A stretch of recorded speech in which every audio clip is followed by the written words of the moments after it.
People with disabilities are one of the least represented groups in Hollywood, and when they are represented, they're used as a trope rather than a dynamic, three-dimensional character.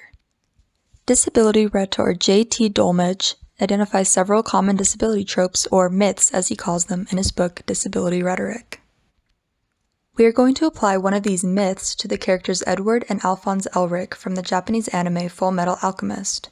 The show is about two disabled brothers trying to regain their normal bodies after an accident involving human transmutation, a forbidden form of alchemy. Several of Dolmage's disability myths are used in the show, but I'm only going to discuss one, kill or cure, which is pretty much what it sounds like. A disabled character will either have to be killed or cured by the end of the story. Here's a clip from the show demonstrating the concept. I'll become a state alchemist. And I'll find a way to get you back to normal with a real arm and leg again. Then you can forget about all these other things you say you have to do. Throughout the show, the boys are obsessed with finding a cure and never seem satisfied in their disfigured bodies. You may think, big deal, everyone is misrepresented in the media. I know disabled people aren't actually like that.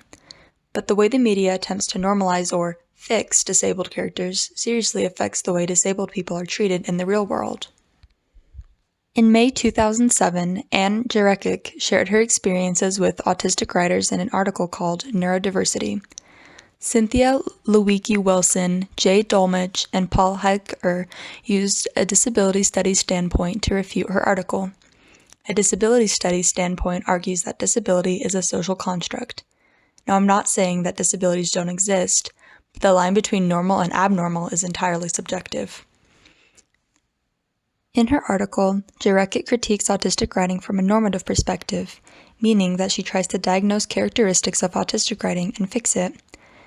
Lewicki-Wilson, Dolmage, and Halker claim that in doing this, she inflates her authority and infantilizes the student.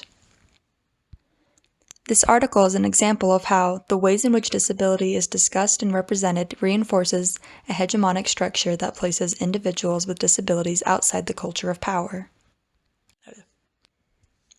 So, in short, media representation matters a great deal.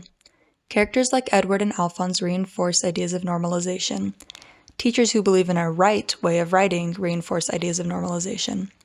We're all guilty of reinforcing ideas of normalization, and I'm not saying that we need to completely rewire our brains, but I am saying that we should at least consider that the normal we know isn't necessarily universal.